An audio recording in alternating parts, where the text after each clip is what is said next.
করছি তোমার হচ্ছে ব্লগ করে না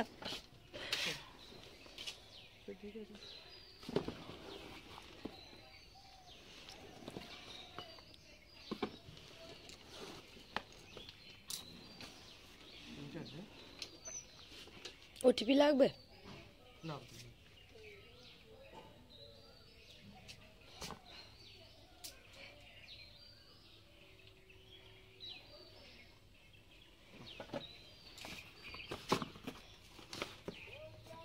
ফেসবুক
হ্যালো বন্ধুরা, তো দেখতেই পেলে যে আমার 3টি পার্সেল চলে এসেছে। তো আমি ভাবলাম তোমাদের সাথে একটু শেয়ার করি।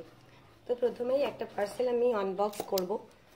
অনেকগুলো জিনিস অর্ডার করা হয়েছিল, যেহেতু গরমকাল পড়ে গিয়েছে, তাই আমি ভাবলাম যে যে জিনিসগুলো দরকারি সেই জিনিসগুলো আমি কিছু কিছু অর্ডার করেছিলাম। 3টে এসেছে, এখনো বাকিগুলো আসা বাকি আছে।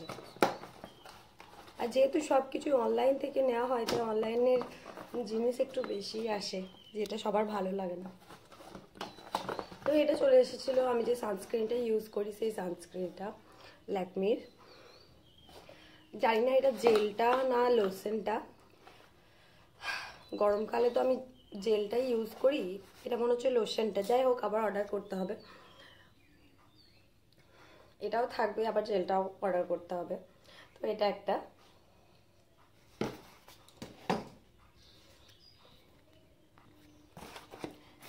এটা আরেকটা।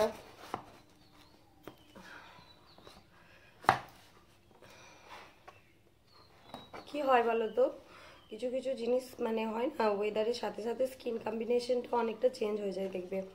যেমন শীত, আমি জানি না কার কি হয়, বাট আমার তো প্রচণ্ড পরিমাণে স্কিন চেঞ্জ হতে থাকে ওয়েদারের সাথে সাথে। আমার কম্বিনেশন স্কিন বলাই যায়, কিন্তু কি বলো তো, ওই যখন খুব ঠান্ডা থাকে তখন স্কিনটা একবারে পুরো ড্রাই হয়ে যায়, ছালোটা ছালোটা হয়ে যায়। তখন আমাকে ময়শ্চারাইজার নিচে লাগাতে হয়, তারপরে আমি সানস্ক্রিন অ্যাপ্লাই করি। বাট এখন যেহেতু গরমকাল, শুধু সানস্ক্রিনটা অ্যাপ্লাই করলেই হবে। রাত্রে শুধু ময়শ্চারাইজার একটা ইউজ করে আমি ঘুমাতে যাই।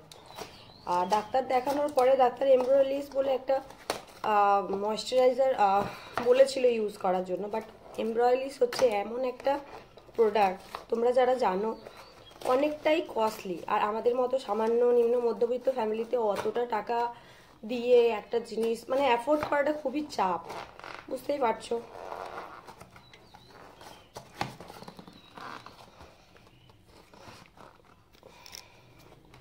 তো যেই কারণে আমি নিভিয়া সফটটা ইউজ করি। ওটা এমনি খুব খারাপ না। ইশিতাদিকে জিজ্ঞাসা করেছিলাম যে ইশিতাদি এরকম, মানে আমার স্কিন টাইপ তো ধরো, ওনারা এত বড় বড় মেকআপ আর্টিস্ট, ওনারা তো জানে। তো ইশিতাদিকে একবার জিজ্ঞাসা করেছিলাম, দিদি আমার এরকম স্কিনের প্রবলেম। তো দিদি আবার আমাকে সাজেস্ট করেছিল তুই নিভিয়াটা নিঃসন্দেহে ইউজ করতে পারিস, ওটা খুবই ভালো। তো তারপর সত্যি করেই ওটা ইউজ করার পর আমার স্কিনটা এত সুন্দর হয়ে গিয়েছিল, আমি ওই জন্য ওটাই এখন ইউজ করি ময়শ্চারাইজার হিসেবে। তো এটা এখন ক্লিনিক প্লাসের শ্যাম্পু, এখন আমি ক্লিনিক প্লাস ইউজ করব এরপর থেকে। কারণ কি, আমার চুলের অবস্থা জানো তোমরা অনেকেই, যে আমি ব্লিচ করার ফলে আমার চুলটা পুরো, আমি আগের ভিডিওতে তোমাদের সাথে শেয়ার করেছিলাম যে ব্লিচ করার পরে না চুলটা পুরো আমার বিচ্ছিরি হয়ে গেছে। আগে যে সুন্দর চুলটা ছিল, আমার চুলের জন্য এত কমপ্লিমেন্ট পেতাম চারিদিকে, চুলটা আমার একদম জঘন্য হয়ে গেছে। তো যাই হোক, এটা ছিল ক্লিনিক প্লাস। এটা এবার থেকে আমি ক্লিনিক প্লাস শ্যাম্পুটা অর্ডার করব, যতদিন করা যায় আর কি। কারণ ক্লিনিক প্লাস শ্যাম্পুটা না, মানে এমনি নর্মালটা হয়তো চুলগুলো হয়তো ড্রাই করে দেয়, বাট এই প্রোটিন শ্যাম্পুটা স্মেলটা যেমন সুন্দর তেমনই মানে কাজটাও খুব ভালো, আর চুলটা অনেকটা বাড়ে, জানো তো। আমি জানি না কার কি হয়, বাট আমার ক্ষেত্রে খুব ভালো। 2-3 বার বোধহয় আমি পাউচেনি ইউজ করেছিলাম, খুব ভালো ফল্ট পেয়েছিলাম। ট্রেসিমিটাও খুব ভালো স্যুট করে, বাট ট্রেসিমিতে রেগুলার ইউজ করতে করতে কি হয়, আমার এই রোমকূপগুলো অনেক পাতলা হয়ে যায় মনে হয়, খালি চুল উঠতে থাকে। তো সেই জন্য ট্রেসিমি এখন বাদ, এখন ক্লিনিক প্লাস। আর একটা লাস্ট পার্সেল, যেটা একটু বড় আছে, এটা আমি বুঝতে পারছি যে কি আছে, বাট চলো দেখি। বেশিরভাগ সময় পার্সেলগুলো কি হয়, যখনই আসে না, ফাটা ফুটো থাকে, তো ভয় লাগে। এটাও অলরেডি দেখো একটু পাড়া ভিজা ভিজা এই সাইডটা, তার মানে এটাও পড়েছে।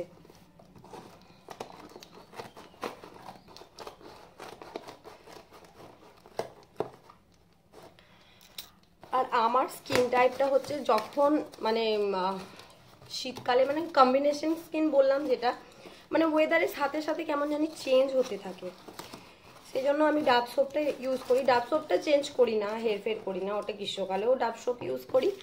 আর মাঝে মাঝে ফিয়ামা বডি ওয়াশটা ইউজ করি, যখন কোনো তাড়া থাকে বা কোথাও ট্রাভেল করলাম, তখন আমি ফিয়ামা বডি ওয়াশটাই ইউজ করি এবং ক্যারি করি।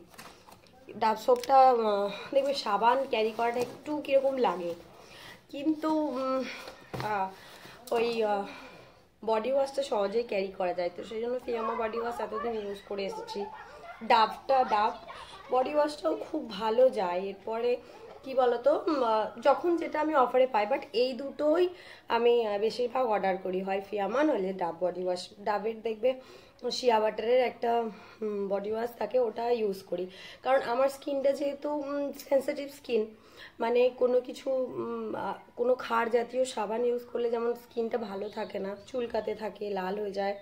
ডাব সাবানটা ইউজ করলে কি হয়, ভালো থাকে স্কিনটা। তো ডাব সোপটা ঘরে ইউজ করলাম রেগুলার ইউজের জন্য। আর যখন কোথাও এলাম বডি ওয়াশ, তো এবারে আমি অর্ডার করেছিলাম ফিয়ামাটা, আমি পাইনি ফ্যামিলি প্যাকটা যেটা, তো সেই জন্য আমি ডাবটাই অর্ডার করেছিলাম। দেখো দেখা যাচ্ছে কি, এটা বোধহয় কত ml, এটা হচ্ছে 1 লিটারের। এটা আমার অনেক দিনই চলে যাবে। পড়ে গেছিল অল্প একটুখানি, বেরিয়েছে, জানি না দেখা যাচ্ছে কিনা। তো ডাবের এই স্মেলটাও খুব ভালো লাগে। তো এই 3টে প্রোডাক্ট আমি অর্ডার করেছিলাম, এখনো বাকিগুলো আসা বাকি আছে দরকারি। তো এই জিনিসগুলো এখন আপাতত আমি ইউজ করব। তো তোমরা আমার ব্লগ দেখো, মানে আমার ভিডিওগুলো এত পছন্দ করো, সেজন্য আমি এখন ঠিক করেছি যে আমি ডেলি তোমাদের সাথে ব্লগ শেয়ার করব। আমার ভিডিও দেখবে, আশা করি তোমাদের ভালো লাগবে। আর আমি নতুন নতুন টিপস অ্যান্ড ট্রিক্স যেগুলো আমার মধ্যে আছে, সেগুলো তোমাদের সাথে আমি শেয়ার করব। আমার ভিডিও দেখো, ভালোবাসা দিও, টাটা।